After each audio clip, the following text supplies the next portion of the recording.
ईमानदारी का इनाम। एक गांव में रामलाल नाम का एक व्यक्ति रहता था। वह घर को रंगने का काम करता था। वह अपने काम बड़ी ईमानदारी और मेहनत से करता था।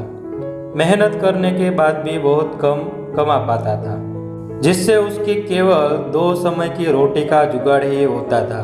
वह ज्यादा काम करना चाहता था। एक दिन गांव के जमींदार ने रामलाल को बुलाया। रामलाल जमींदार के पास गया। जमींदार ने कहा कि मेरे पास एक नाव है, तुमको उस पर रंग करना है और उसको रंग आज के दिन ही करना है। रामलाल ने जमींदार को बोला कि वह रंग कर देगा। जमींदार ने रामलाल से रंग करने का रेट पूछा तो रामलाल ने बोला कि वह रंग करने का 1500 रुपया लेगा। इसके बाद जमींदार ने रामलाल को नदी के किनारे खड़ी नाव दिखा दी। रामलाल अपने घर से रंग लाकर बड़ी सफाई के साथ उसमें रंग करने लगा। वह जब रंग कर रहा था तो उसको नाव में एक छेद नजर आया। उसने सोचा कि यदि मैं इसके ऊपर केवल रंग कर दूंगा तो यह नाव डूब जाएगी। इसलिए पहले उसने उस छेद को भरा, फिर उस पर रंग किया। नाव के रंग का काम पूरा होने के बाद वह जमींदार को नाव दिखाने लाया। जमींदार ने नाव को देखने के बाद पैसे अगले दिन देने की बात की, जिसके बाद रामलाल चला गया।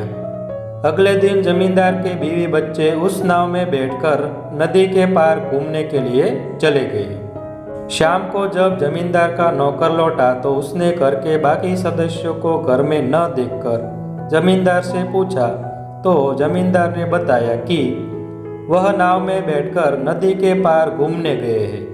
नौकर ने जमींदार को बताया कि उस नाव में तो छेद था। जमींदार इस बात से बहुत परेशान हो गया। इसके कुछ देर बाद ही जमींदार की बीवी और बच्चे घर पर सकुशल लौट आए। बाद में उनको पता चला कि रामलाल ने नाव में रंग करते समय उस छेद को भर दिया था। इसके बाद जब रामलाल अपने पैसे लेने आया तो जमींदार ने उसको पैसे दिए। रामलाल ने गिने तो उसमें 10,000 रुपये थे।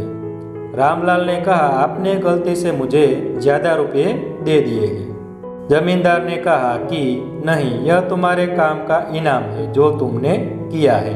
तुमने नाव में रंग करते समय जो छेद भरा था उसकी वजह से मेरे परिवार की जान बच गई। इसके सामने यह इनाम तो कुछ भी नहीं।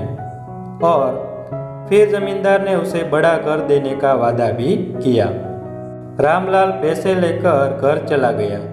जब अपने घर पर यह बात बताई तो सब बहुत खुश हो गए। तो दोस्तों, इस कहानी से हमें यही सीखने को मिलता है, ईमानदारी और मेहनत से काम करने का नतीजा हमेशा अच्छा ही होता है। धन्यवाद।